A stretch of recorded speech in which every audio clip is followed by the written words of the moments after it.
आज प्रधानमंत्री नरेंद्र मोदी पहुंचे हैं आंध्र प्रदेश के अनंतपुर जिले के एक छोटे से गांव में स्थित है ये वीरभद्र स्वामी मंदिर। बहुत मान्यता है इस मंदिर की। किन मायनों में प्रधानमंत्री की इस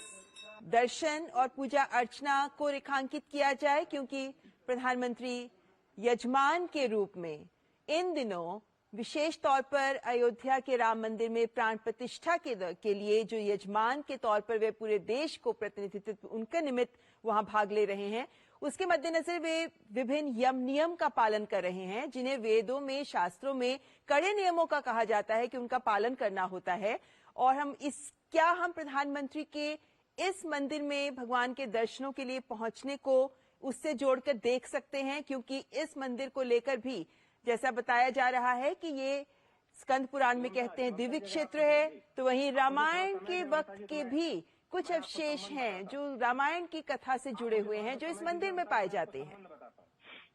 मैं समझाने की कोशिश करता हूं कि अयोध्या से वीरभद्र मंदिर का या फिर तेलुगु में जो लेपाक्षी में अस्तित्व है उसका संबंध है क्या। आप देखिए, जब भगवान श्री राम वनगमन के समय में आंध्र प्रदेश पहुंचे भद्राचलम में, आज भी उनकी भगवान रामभद्र की एक बहुत ही विशाल मूर्ति आज भी पूजी जाती है। और भद्राचलम में राम भगवान बहुत ही ज्यादा अत्यंत प्रिय है वहाँ के भक्तों के लिए। ये वही जगह है ममता जी जहाँ पर जटायु ने अपने प्राण त्यागे थे। ये वही जगह है जहाँ पर भगवान श्री राम ने जटायु को अपने हाथों से अंतिम संस्कार किया था। ये वही जगह है जहाँ पर महाराजा दशरथ को वो गति जो भगवान परब्रह्म नहीं दे पाए, वो जटायु जैसे एक मांसाहारी जो कि पक्षियों में सबसे अधम माना जाता है, जो कि मरे हुए जीवों का मांस खाता है, ऐसे कुल में ऐसी जाति में, पक्षी जाति में जन्मे हुए जटायु का उन्होंने उद्धार किया। क्योंकि जटायु ने माँ भगवती सीता को जब रावण अपहरण करके ले जा रहा था तो उसने धर्म युद्ध के लिए ललकारा और अधर्म पर विजय प्राप्त करने के लिए जटायु ने पूरा प्रयास किया। भले ही उसके प्राण उनको त्यागने पड़े, अपने पंख चंद्रहास तलवार से कटवाने पड़े, लेकिन उन्होंने देवता देख रहे थे पूरे डम में, पूरे आकाश में कि माँ सीता जा रही है, कोई भी सहायता के लिए नहीं आया। लेकिन ये जानते हुए भी जटायु उस युद्ध में कूद पड़े, उस धर्म युद्ध में कूद पड़े, ये जानते हुए भी कि मैं रावण से अशक्त हूँ, लेकिन फिर भी उन्होंने विरोध किया, ये कहते हुए कि दशरथ मेरे मित्र हैं और मैं आज तुम्हें माता सीता को ले नहीं जाने दूंगा। और ऐसा उन्होंने प्रहार किया कि कम से कम 48 मिनट तक रावण अचेत हो गया। फिर योद्धा की बात इस बात की प्रतीक्षा करते रहे कि रावण एक बार फिर से उठे और फिर से उन्होंने युद्ध किया। तब रावण ने अपनी चंद्रहास तलवार निकाल करके उनके दोनों पंख काट दिए। ये वही जगह है जहां पर इस वक्त प्रधानमंत्री मोदी हैं, सीधे महान जटायु की धरती जहां से इस वक्त नमन कर रहे हैं। और आप देखिए कि रंगनाथ भगवान का जो रामायण है उसका पाठ भी प्रधानमंत्री ने सुना। आप जानते हैं कि रंगनाथ जी जो हैं वो अयोध्या के कुलगुरु हैं। अयोध्या के कुलगुरु के रूप में जो वैकुंठ है वहीं से रंगनाथ भगवान की मूर्ति आई। और विभीषण जी के कहने पर श्री रामचंद्र ने अपने राज्याभिषेक के बाद इस मूर्ति को वहां पर प्रतिष्ठित किया, जो आज रंगनाथ भगवान के प्रसिद्ध मंदिर के नाम से जाना जाता है। तो रंगनाथ भगवान के रामायण के कुछ श्लोक सुनना,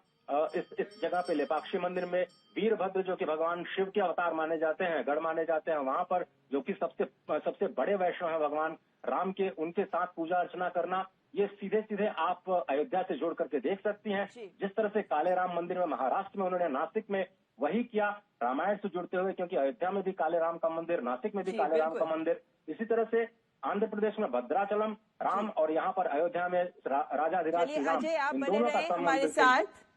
ये दृश्य हम दर्शकों तक लगातार पहुंचा रहे हैं। प्रधानमंत्री नरेंद्र मोदी का वीरभद्र स्वामी मंदिर में आज प्रधानमंत्री पहुंचे, उन्होंने पूजा अर्चना की। श्री रामम भूयो भूयो नमाम्यहम तल्लुल चरण पद्ममुలకు మృక్కి ఎల్లవారును నిలుగెత్తి దీవింప అనగుండు సుముహూర్తమగుట భావించి ముని వశిష్ఠుడు తన ముందట నెక్కి పృథుకీర్తులింపెక్క పృథివి పెంపెక్క రథమిక్కి జనమనోరథమిక్కు కరణి నిరుపమకర భక్తి నిరతుడై చేరి భరతుండు ధవళాత పత్రంబు బట్ట ఆసుమిత్రా పుత్రులగ్ధినిద్దరును ఆసన్నులై వట్టనాల వట్టములు ఆరూఢ పంచమహావాద్యరవము తోరాసి దేవదుందుభిలోలి మ్రోయ వినువీధి సుర పుష్ప వృష్టులు కురియ జనులెల్ల జయ జయ శబ్దంబులసగ అతుల రథారూఢుడై మహోదార గతులొప్ప వెనుక రాక్షస భర్త నడువ వరువడి చతురంగ బలములు నడువ వరుసతో నిజ బంధు వర్గంబు నడువ గెలకులదగిసి సుగ్రీవాది కపులు బలువారణములెక్కి పదిలులై నడువ ఘనసేతు బంధాది కథలు గట్టించి పెనుబంద వరమంది బృందముల్ నడువ జనులు సతులు ఘనరథంబుల మీద గరగొప్పిరాగా నడచనయోధ్యకానంద కందళితు లెడనెడ దీవింపహిత పురోహితులు కరిబృంహితంబులుత్కటరంధములు తురగహేషితములు తోరంబులైన భేరీరవంబులు పృథుల ఖడ్గోగ్ర ధారాభిఘట్టన ధ్వనులు వెల్లసగా అక్షీణ కళ్యాణ విభుడు నక్షత్ర పరివృత నవచంద్రుభాతి తియంబు దీపింప తేజంబు మెరసి అయ్యయోధ్యాపురం వర్ధితోదొచ్చే అప్పుడు సంతోషమంతరంగముల ముప్పొంగవన్నతుల్ మెరయ పల్లవహస్తలు పల్లవాధరులు పల్లవారుణ పాద పల్లవోజ్వలులు హరిమధ్య సమమధ్యలమృతాంశుముఖులు కరిరాజ గమనలు కమలలోచనులు అలినీల కుంతలాంబుజ గంధులు ఎలగీద బోడు లింపెక్కనందంద కైపేసి చనుదెంచి కామినీ మణులు ప్రాసాద గోపుర ప్రతలందునుండి పుణ్యాలోకనంబుల పుణ్యసతులు పుణ్య పుష్పాక్షతంబులు చల్లుచుండ మేడలపై నుండి మీనాక్షులోలి బ్రోడలై తమ తమ బోటుల తోడ ఈసున విన్నవాడి పుణ్యగనుడు చేసిన చేతలు చెప్పనచ్చెరువు తను నిదిర్చిన మాత్ర తాటక జంపే అనఘుడై కౌశికు యాగంబుగాచే మహాచాపంబు విరిచే దర్పించే జమదగ్ని తనయు భంగించే అహితలోకాంతకుండంతటి పనులు సహజ శూరుడుగాక జన చేసెగాక అమ్ముద్దు ప్రాయంబు నందు కానలకు పొమ్మన్న తపసి అయిపోయ వేడుకను పోయి జగద్ధిత పుణ్యకృత్యములు సేయనెవ్వడజాలు చేమదీపింప వనధి బంధించి రావణు బ్రోదుతుంచి ధనుజుల పెక్కెండ్ర ధరణిపై కూల్చి తన తండ్రి పశువున కవిలి కానలకు